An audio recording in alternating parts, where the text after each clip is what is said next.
Let's dive into the brain. We're going deep into the work of Dr. Birru. His lecture on acute intracranial problems. Yeah, the brain has always fascinated me, this incredible organ that controls everything. Absolutely. But Dr. Birru, from what I've heard, he doesn't just present the facts, he makes it come alive. It's true. It's like he opens up the skull and shows you the machinery inside. And he doesn't shy away from the messy stuff either, the things that can go wrong, how to recognize them, what to do. So whether you're prepping for a neurology exam or you're just a curious mind like me, get ready for some brain power. What's really caught my attention is how Dr. Birru emphasizes this idea of the brain as this high-performance machine. Yeah. He points out that it's made up of 100 billion nerve cells. 100 billion. That's more stars than in the Milky Way. It's mind-boggling. And all those cells are constantly firing, processing information, keeping us going. It's like a supercomputer that never shuts down. And as Dr. Birru explains, it demands a lot of fuel. He says the brain guzzles 20% of the body's oxygen and a quarter of its glucose. That's a hefty energy bill. It is. It really makes you appreciate how vulnerable the brain is. Yeah. If that energy supply gets disrupted, even for a moment, things can go south pretty quickly. Absolutely. Dr. Birru paints this picture of the skull as a sealed container, like one of those fancy airtight food storage things. But instead of leftovers, it's holding brain tissue, blood, and this special fluid called cerebrospinal fluid, CSF. Right. This is where Dr. Birru's clinical experience shines through. He talks about how doctors use lumbar punctures, which sounds pretty intense. To analyze the CSF, it's like they're tapping into the brain's plumbing system to check for signs of trouble, like meningitis. Yeah, it's a vital diagnostic tool. Dr. Birru really emphasizes the importance of this constant flow of CSF. It's constantly being produced and absorbed, and that balance is key to keeping the brain healthy and functioning. To really grasp what Dr. Birru is talking about, imagine a vast network of highways crisscrossing the brain. That's how he describes the blood vessels that deliver all that vital oxygen and glucose. Makes sense. It's this intricate system of arteries and veins, constantly pulsing with life.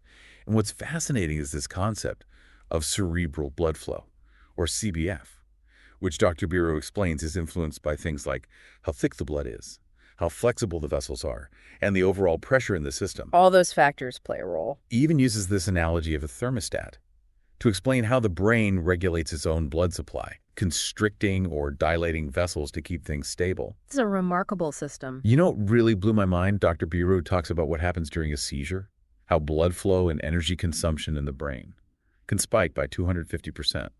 That's like a car suddenly switching from cruising speed to a full-blown race. It's incredible how the brain can handle that. It's this ability to auto-regulate, as Dr. Birru calls it.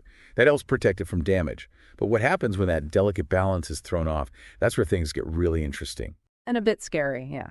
Okay, Dr. Birru doesn't shy away from the hard-hitting stuff. No, he doesn't. He dives right into intracranial pressure.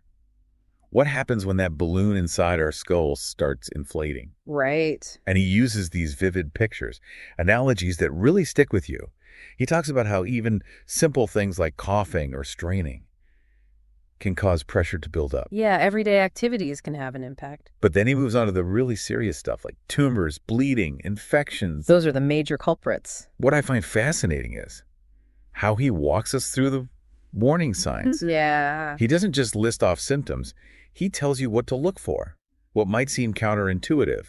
For example, he mentions vomiting without nausea as a red flag. That's a classic sign. Who would have thought? He really stresses the importance of catching these signs early, not brushing them off as just a headache. Exactly. Early detection is key. He makes it clear that when it comes to intracranial pressure, time is brain. But Dr. Birru's expertise goes beyond just explaining the concepts. He brings in his years of experience treating patients. He's seen it all. It's like having a front row seat in the operating room. One of the things that really struck me was his discussion of traumatic brain injuries. It's a serious topic. Yeah, it's close to my heart. Had a few concussions myself playing soccer. Oh, wow. Dr. Birru starts by breaking down the types of head injuries, from the seemingly simple scalp laceration to the more complex skull fracture. Right, a whole spectrum of injuries. And what's interesting is he emphasizes that even a small cut on the head can be serious because of the blood supply to the scalp. Yeah, the scalp is highly vascular. He talks about how these injuries can bleed profusely. It can be quite alarming. And he really underscores the importance of applying direct pressure to control bleeding.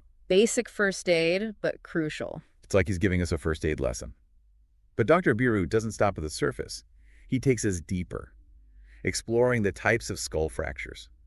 Simple, compound, depressed. Peeling back the layers. It's like he's revealing the structure of the skull and how vulnerable it can be. To impact, yeah. And what I find helpful is how he connects these anatomical features to the clinical presentation, the signs and symptoms that doctors look for. Right, connecting the dots. He talks about things like Battle's sign, bruising behind the ear, and raccoon eyes, bruising around the eyes. Those are telltale signs. These are the subtle clues that can point to a serious underlying problem, a fracture that might not be immediately obvious. It's like a hidden message. It's like Dr. Birru is teaching us to read the body's language. Deciphering the signs. And then he takes us even deeper, into the brain itself, exploring the types of brain injuries.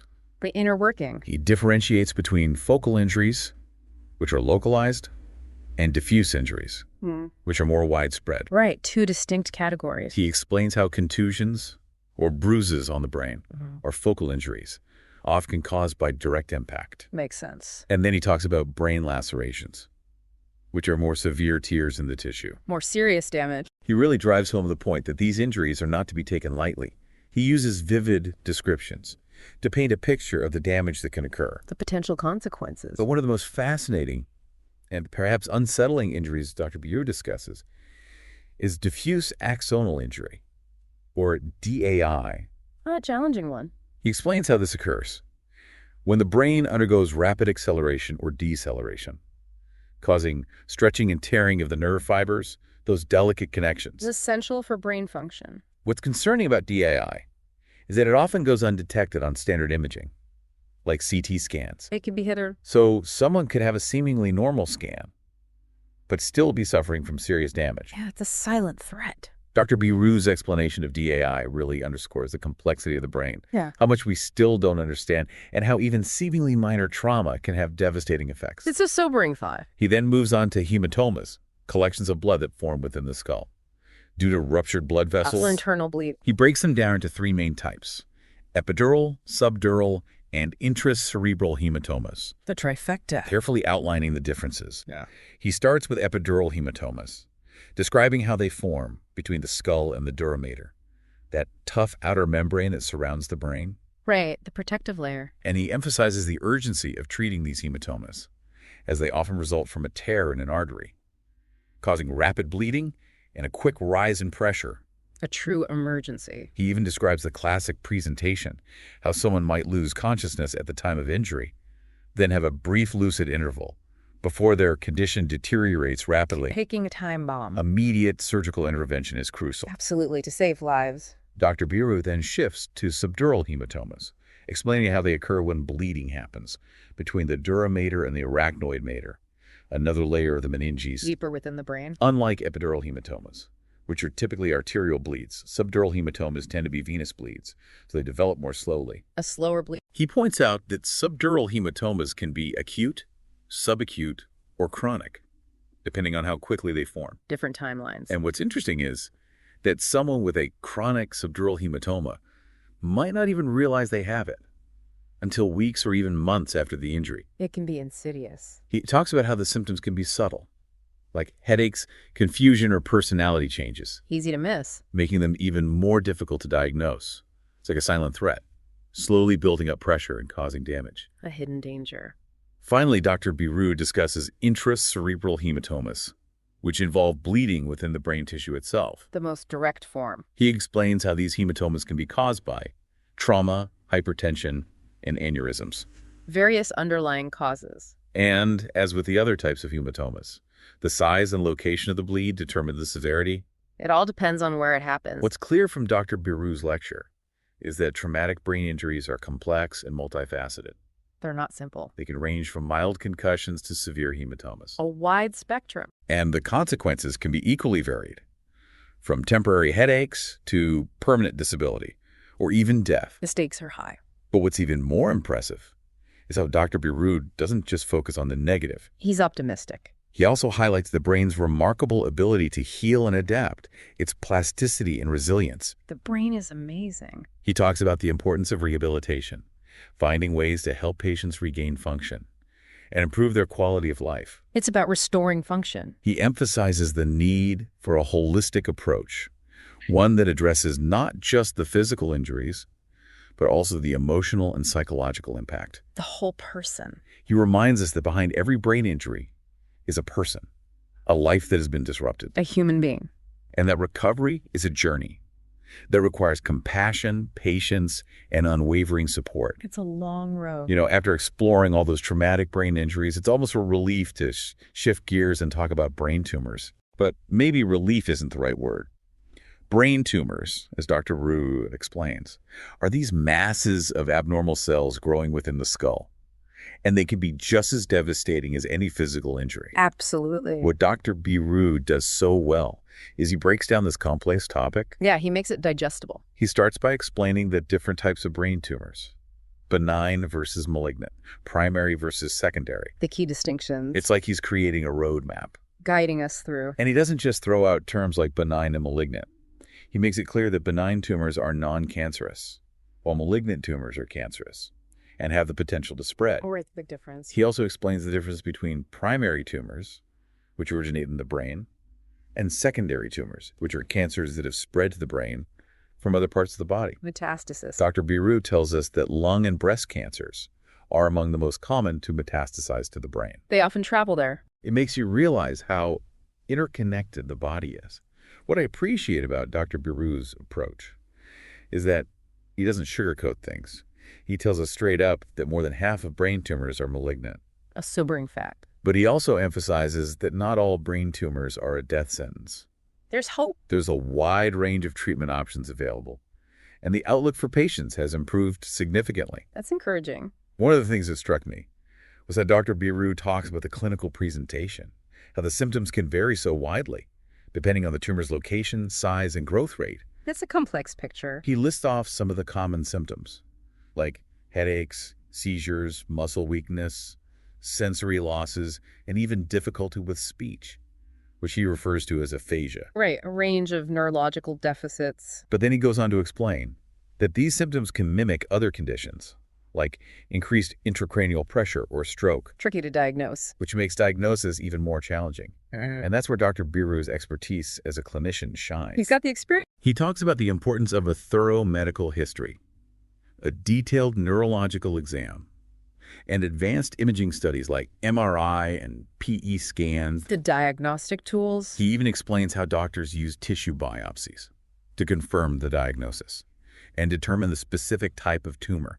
Getting to the root of the problem. It's like he's taking us behind the scenes, showing us the detective work that goes into diagnosing a brain tumor. Unveiling the mystery. And then he walks us through the different treatment options, from surgery and radiation therapy to chemotherapy and targeted therapy. The arsenal of treatments. He makes it clear that there's no one-size-fits-all approach, that the best treatment plan is tailored to each patient. Personalized medicine. He talks about the challenges of brain surgery, how the goal is always to remove the entire tumor, but that's not always possible. It can be a delicate procedure. He explains how radiation and chemotherapy can be used to shrink tumors or slow their growth. Attacking the cancer. And he even touches on newer targeted therapies that are designed to attack specific molecules or pathways. Cutting-edge treatments. What I found really encouraging was how Dr. Birru emphasizes that there's been a lot of progress in the treatment of brain tumors in recent years. That's good to hear. He talks about how new technologies and therapies are being developed, and he expresses optimism that these advances will continue to improve outcomes for patients. Oh, for the future. But he also acknowledges that there's still much to be learned, Always more to discover. and that ongoing research is crucial to finding a cure. Absolutely. Research is key. Listening to Dr. Birru talk about brain tumors, you can't help but feel a sense of awe at the complexity of the human brain, this delicate organ that controls everything we do, everything we are. It's truly remarkable. And you realize that even though we've made great strides, there's still so much we don't know. The brain is still a mystery in many ways. It's a humbling thought, but it's also a call to action. As Dr. Birru reminds us, we need to be advocates for our own brain health, make informed decisions, and seek medical attention if we have any concerns. Taking charge of our health. What I take away from this deep dive into Dr. Birru's lecture is that the brain is a fragile yet resilient organ. It can be damaged by injury, disease, or even the wear and tear of everyday life. It faces many threats. But it also has an amazing capacity for healing and adaptation. It's a powerful organ. And with the right care and support, you could overcome incredible challenges. It's true, the brain can bounce back. I'm so grateful to Dr. Birru for sharing his expertise, for opening up this window into the fascinating world of the brain. He's a gifted teacher. He's not just a brilliant scientist and clinician, he's also a gifted teacher. Mm. Someone who can explain complex concepts in a way that makes them understandable and even inspiring. He makes it come alive. If you're looking for more information on brain health, I highly recommend checking out the resources Dr. Birru mentions, like the CDC and NIH websites. They're a treasure trove of valuable information. Great resources. And remember, knowledge is power, especially when it comes to our brains. Keep learning. So keep those brains buzzing and stay curious. That's the key.